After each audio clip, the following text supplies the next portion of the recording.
नमस्ते गाइस, मेरा नाम है अभिमन्यु। स्वागत है आप सभी का स्पीक अर्बन इंग्लिश में। दोस्तों, रिसेंटली एक बहुत ही बड़ी न्यूज़ आई है हमारे सामने कि रशिया ने यूक्रेन पे अटैक कर दिया है। तो दोस्तों, आप में से बहुत सारे लोग ऐसे होंगे जिन्हें एक्चुअल में रीज़न पता नहीं होगा कि यार ये रशिया ने इतना बड़ा कदम, ये वॉर उसने क्यों छेड़ दी। तो दोस्तों, आज के वीडियो में हम इसी का मुद्दा डिस्कस करने वाले हैं कि एक्चुअली में क्या हुआ था और क्यों रशिया को इतना बड़ा कदम उठाना पड़ा, और क्या ये कदम सही है या गलत, ये भी हम इस वीडियो में जानेंगे। तो बहुत ही इंपॉर्टेंट वीडियो है। आइए गाइस, शुरू करते हैं इस वीडियो को। तो दोस्तों, कहानी शुरू होती है 1991 से, जब यूएसएसआर टूटा। अब दोस्तों, यूएसएसआर की क्या फुल फॉर्म होती है? USSR stands for union of Soviet socialist republics. ठीक है दोस्तों, 1991 में 1991 में ये यूएसएसआर टूटा और काफी सारे देशों में ये विभाजित हो गया। अब दोस्तों, जिसमें से सबसे बड़ा देश था आपका रशिया। उसके अलावा दोस्तों Latvia, Estonia, Georgia, Uzbekistan, Kyrgyzstan, Belarus, और एक देश जो यूएसएसआर से ही टूटा था वो था आपका यूक्रेन। ठीक है दोस्तों, यूक्रेन भी यूएसएसआर का ही पार्ट था और इसी से टूट के बना था। ठीक है दोस्तों, अब सवाल ये आएगा, रिसेंटली जो हमने सुना है कि रशिया ने यूक्रेन पे हमला क्यों किया। अब दोस्तों, अगर आप इसे बेहतर समझेंगे तो मैंने आपके सामने ये जो डायग्राम बनाया, देखिए, समझना बेसिकली आपको ये है कि ये यूक्रेन है, इधर का पूरा रशिया हो गया, ये रशिया है, आप जानते ही होंगे, आपने देखा होगा वर्ल्ड मैप, और इधर ये पूरा यूरोप है आपका। ठीक है, अब हुआ क्या दोस्तों, देखिए, रशिया से टूटा यूक्रेन। मैंने आपको बताया यूएसएसआर बेसिकली सबसे बड़ा देश रशिया था यूएसएसआर का।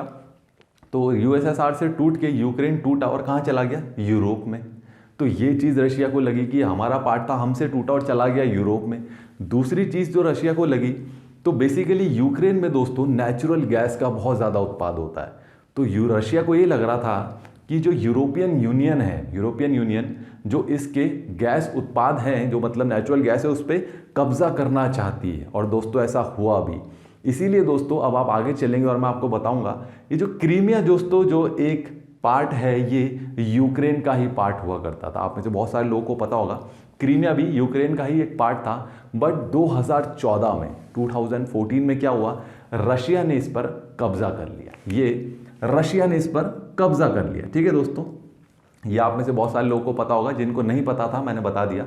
2014 में रशिया ने क्रीमिया पर कब्जा कर लिया था। ठीक है दोस्तों, अब हुआ क्या, जो ये प्लानिंग थी दोस्तों रशिया की यूक्रेन पे अटैक करने की, ये दोस्तों प्लानिंग सबसे पहले स्टार्ट हुई थी 10 नवंबर 2021 को, जब रशिया ने सबसे पहले यूक्रेन के साथ जो बॉर्डर शेयर होता है रशिया का, वहां पे रशिया ने अपने सोल्जर्स को तैनात कर दिया था। और दिसंबर 2021 में यूएस के प्रेसिडेंट ने ये कहा था कि अगर रशिया यूक्रेन को इन्वेड करता है, यानी इन्वेड का बेसिकली मतलब होता है गाइस, किसी का अगर आप आक्रमण करके उसे कब्जा कर लो उस चीज़ पे, तो वो इन्वेजन हो जाता है। ठीक है, तो यूएसए ने कहा था कि रशिया अगर यूक्रेन पे कब्जा करेगा तो रशिया को बहुत ही सख्त हम जवाब देंगे। अब आप पूछेंगे दोस्तों कि इन दो जगह के नाम क्या हैं जहां पे विवाद चल रहा था। विवाद जो शुरू हुआ दोस्तों, वो ये जगह थी, अगर मैं आपको स्पेसिफिकली बताऊं तो यहाँ पे ये जगह है, इसे आप कहते हो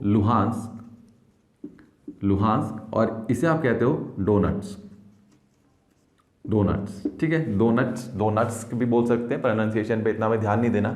लुहांस्क और डोनट्स ये जगह थी दोस्तों, जो यहाँ पे जो है रशिया ने सबसे पहले यहीं पे अपने जो है सैनिकों को तैनात किया था। ठीक है दोस्तों, अब आपके मन में एक सवाल उठेगा कि सर, जब जो है रशिया प्लानिंग कर रहा था तो यहाँ के जो लोग थे, इस क्षेत्र के जो लोग थे, वो क्या सोच रहे थे? मतलब उन्होंने ये नहीं सोचा कि हमारे पे हमला होने वाला है या ऐसा कुछ, कोई तैयारी करी हो।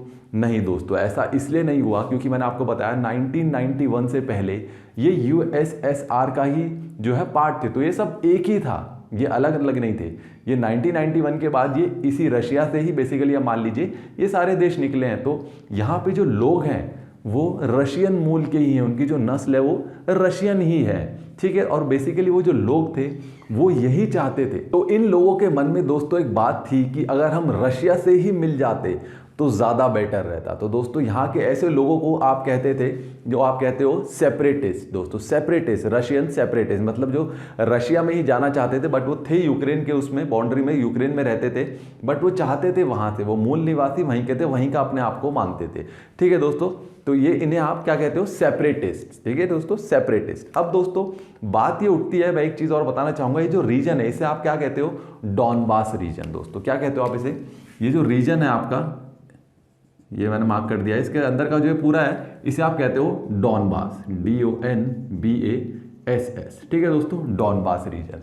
अब दोस्तों बात यहाँ पर अब ये आती है अगली कि लड़ाई किस किस के बीच में थी। तो दोस्तों लड़ाई थी बेसिकली आपकी यूक्रेन की सेना की विद रशियन सेपरेटिस्ट से। ठीक है दोस्तों, यूक्रेन की सेना की लड़ाई थी रशियन सेपरेटिस्ट से, जो ये चाहते थे कि हम रशिया में ही मिल जाए।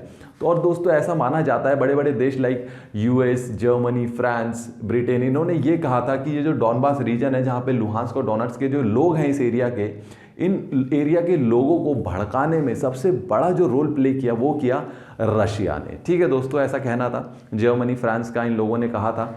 और दोस्तों अब अगला सवाल आपके मन में ये उठेगा कि इस जगह पर लड़ाई क्यों हो रही है, इस जगह के लिए लड़ाई क्यों हो रही है, बेसिकली क्या इंपॉर्टेंस है इस जगह की। तो इसको समझने के लिए दोस्तों आपको दोबारा जो है क्रीमिया पे थोड़ा फोकस करना पड़ेगा। क्रीमिया दोस्तों एक ऐसी जगह है जहां पे नेचुरल गैस का बहुत ज्यादा उत्पाद होता है। मैंने आपको बताया था अभी कि इस रीजन में बहुत सारा नेचुरल गैस का उत्पाद होता है। तो होता क्या था कि क्रीमिया से जो है उत्पाद हुआ नेचुरल गैस का, और वो यहां से होते हुए सीधा यूरोप में चला जाता था और उसके आगे भी सप्लाई हो जाता था। तो यूरोपियन यूनियन चाहते थे कि इस पर हमारा कब्जा रहे। ठीक है दोस्तों, और रशिया चाहता था कि इस पर ये, क्योंकि USSR का हिस्सा था पहले, तो इस पर रशिया का कब्जा रहे। तो मेन बहस लड़ाई की ये थी। तो ऐसी स्थिति में दोस्तों हुआ क्या, यूक्रेन को अपने हिस्से में लेने की कोशिश कर रहे थे नाटो। दोस्तों नाटो क्या है, अब आपने सुना होगा, नाटो की बेसिकली जो फुल फॉर्म होती है, इसको कहते हैं आप दोस्तों नाटो, NATO। ठीक है, अब नाटो क्या है दोस्तों, नाटो की फुल फॉर्म है North Atlantic Treaty Organization, North Atlantic Treaty Organization. अब ये है कि आपके मन में सवाल उठेगा, जिनको नहीं पता उन्हें बता देता हूं।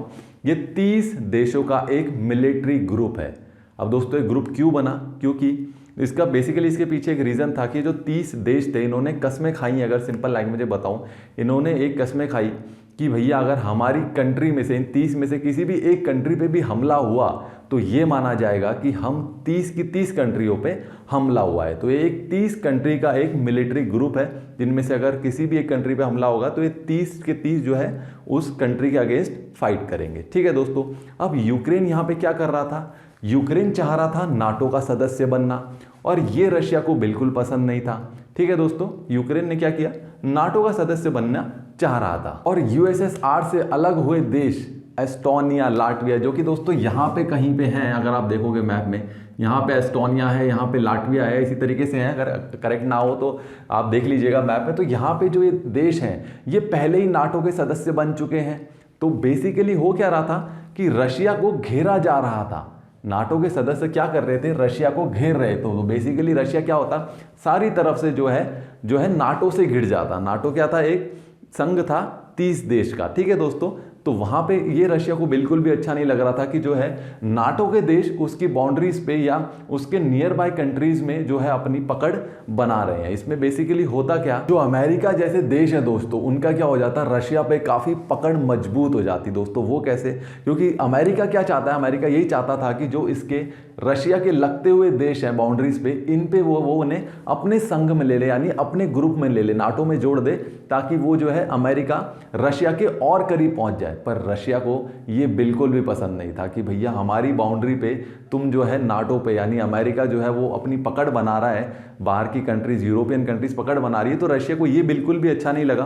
तो यही मेन मुद्दा था दोस्तों, जहां पे दोस्तों जो है रशिया यूक्रेन को नाटो से जुड़ने के लिए मना कर रहा था, और इसी वजह से उसने जो है हमला किया यूक्रेन पे। तो ये था गाइस हमारा आज का वीडियो, जिसमें हमने सीखा कि दोस्तों ये विवाद हुआ क्यों, ये हमला रशिया की तरफ से यूक्रेन पे हुआ क्यों, एक क्या रीजन हुआ कि रशिया को जो है यूक्रेन पे अटैक करना पड़ा। तो दोस्तों आप में से बहुत सारे लोगों को अटैक लगेगा कि सही किया, क्योंकि रशिया अपने आप को सेव कर रहा था, क्योंकि अमेरिका जो है उसके करीब आना चाह रहा था। दूसरी तरफ काफ़ी लोगों को ये लग सकता है कि ये अटैक नहीं होना चाहिए था, बिकॉज यूक्रेन में इतने सारे दोस्तों लोगों की जान जा चुकी है, इतना अटैक हो रहा है, तो वो भी गलत है। तो दोस्तों इस पे आप अपनी राय अपने आप खुद सोच लीजिए, क्या सही है और क्या गलत। तो ये था गाइस हमारा आज का वीडियो। तो आई होप आपने इस वीडियो से भी कुछ ना कुछ ज़रूर सीखा ही होगा। तो मिलते हैं गाइस अगले वीडियो में एक नए टॉपिक के साथ, तब तक के लिए नमस्कार, धन्यवाद।